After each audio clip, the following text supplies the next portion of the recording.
हमारी फिल्मों में सिखों के 74% किरदार ऐसे होते हैं जिनका मजाक उड़ाया जाता है।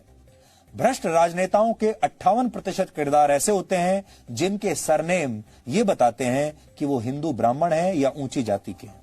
भ्रष्ट व्यापारियों के 62% किरदारों के नाम वैश्य वर्ण से संबंधित होते हैं। इसके विपरीत 84% फिल्मों में मुसलमान किरदारों को बहुत धार्मिक और ईमानदार दिखाया जाता है। हमारे देश के पढ़े लिखे लोगों के बीच में एक फैशन है, हर व्यक्ति अपने आप को सेकुलर कहलाना चाहता है।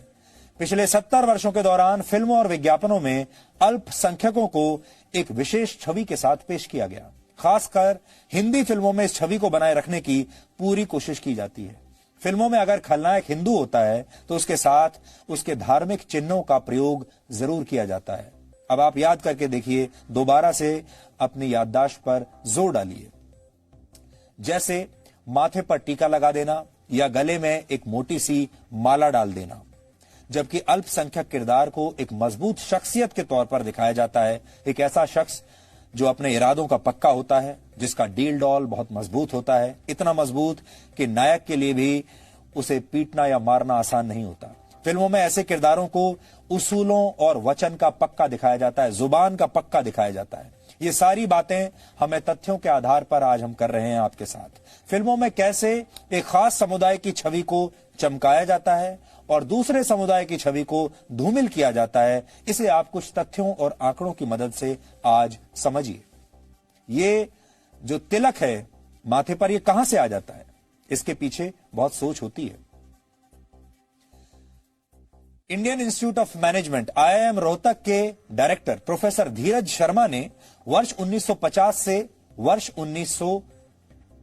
वर्ष 2010 के बीच, यानी 60 सालों के बीच रिलीज हुई कई हिंदी फिल्मों का अध्ययन किया और इस अध्ययन के नतीजे आज आपको चौंका देंगे। इस अध्ययन में, स्टडी में यह पता चला कि हमारी फिल्मों में सिखों के 74% किरदार ऐसे होते हैं जिनका मजाक उड़ाया जाता है। भ्रष्ट राजनेताओं के 58% किरदार ऐसे होते हैं जिनके सरनेम ये बताते हैं कि वो हिंदू ब्राह्मण हैं या ऊंची जाति के हैं। भ्रष्ट व्यापारियों के 62% किरदारों के नाम वैश्य वर्ण से संबंधित होते हैं।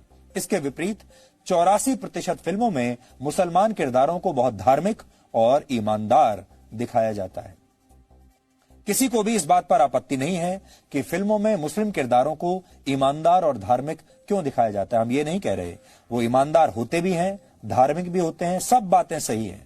इसको हम चैलेंज नहीं कर रहे, चुनौती बिल्कुल नहीं दे रहे। हम सब मुस्लिम भाइयों का पूरा सम्मान करते हैं।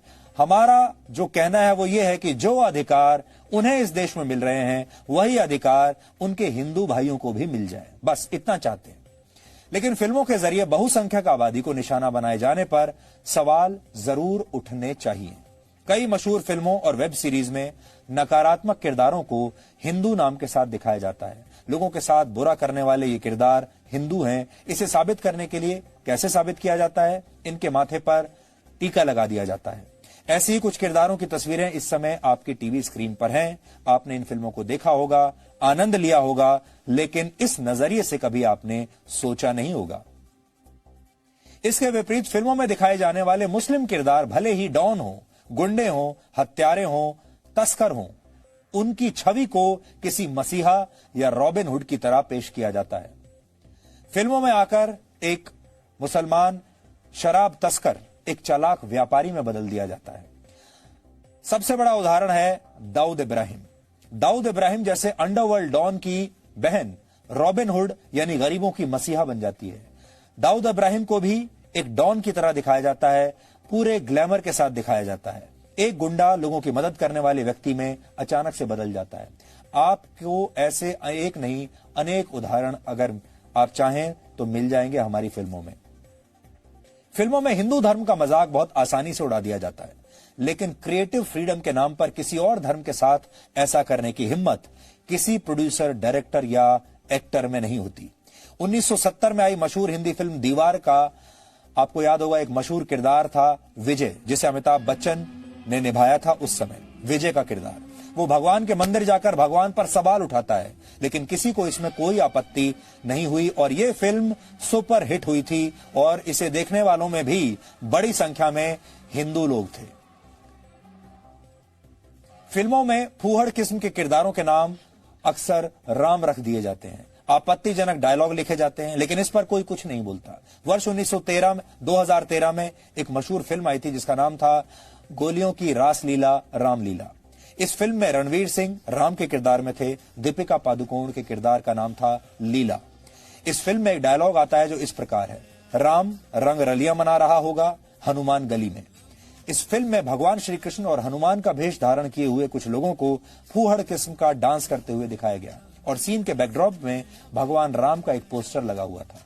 पीके जैसी फिल्म में भी बड़ी आसानी से हिंदू रीति रिवाजों और प्रथाओं पर सवाल उठाए गए, लेकिन जैसे ही किसी फिल्म पर इस्लाम या ईसाई धर्म को मानने वाले लोग आपत्ति करते हैं, वैसे ही उस फिल्म के प्रदर्शन को रोक दिया जाता है या उसके इस तरह के सीन्स को सेंसर कर दिया जाता है। भारत में बनने वाली हिंदी फिल्मों में पाकिस्तान तक के लोगों की भावनाओं का ध्यान रखा जाता है, लेकिन बहुसंख्यकों की भावना का ख्याल किसी को नहीं आता। IIM रोहतक के डायरेक्टर प्रोफेसर धीरज शर्मा ने इस विषय पर रिसर्च की थी, जिसके बारे में हमने आपको बताया। उन्होंने 20 ऐसी फिल्मों का अध्ययन किया जिनके केंद्र में पाकिस्तान था। इस रिसर्च में पता चला कि 18 फिल्मों में पाकिस्तान के लोगों को दिल का बहुत अच्छा और भारतीयों का स्वागत करने वाला दिखाया गया था, जबकि भारत के लोगों को धार्मिक रूप से कट्टर दिखाया गया था। उदाहरण के लिए मशहूर हिंदी फिल्म बजरंगी भाईजान में हिंदू किरदारों को कट्टरपंथी और संकीर्ण मानसिकता वाला दिखाया गया, जबकि ज्यादातर पाकिस्तानी किरदारों को दिल का साफ सुथरा, अच्छा और खुली सोच वाला दिखाया गया था।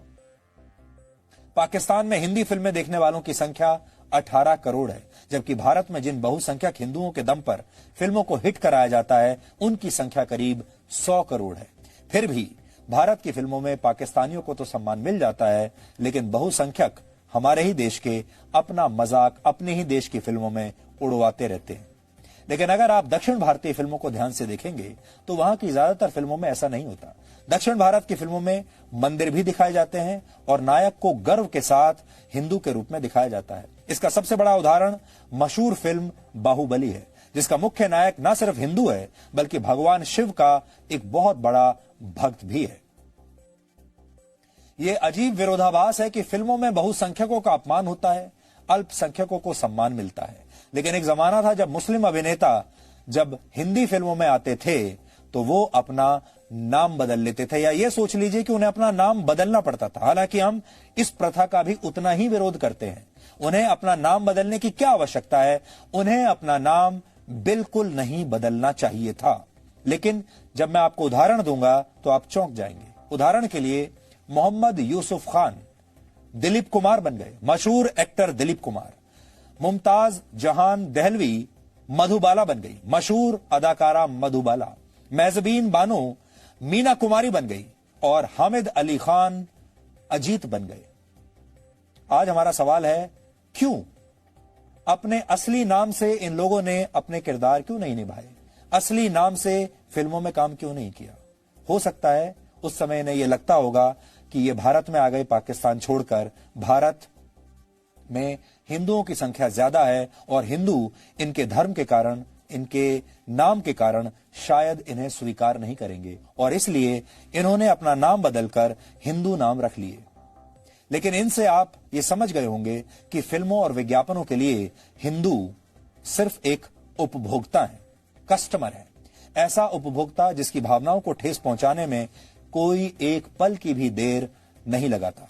अगर आप जमानों में फर्क करें तो आप सोचिए, जब दिलीप कुमार साहब भारत में अपना एक्टिंग का करियर शुरू कर रहे थे तो उन्हें अपना नाम बदलना पड़ा, यूसुफ खान से दिलीप कुमार बनना पड़ा। लेकिन आज के दौर में शाहरुख खान को ऐसा नहीं करना पड़ा, आमिर खान को ऐसा कुछ नहीं करना पड़ा और बहुत सारे ऐसे कलाकार हैं, उन्हें भी अपने नाम नहीं बदलने पड़े। इसलिए जो लोग ये कहते हैं कि भारत असहनशील होता जा रहा है, असहनशीलता बढ़ती जा रही है, आज उनसे सवाल ये होना चाहिए कि असहनशीलता किस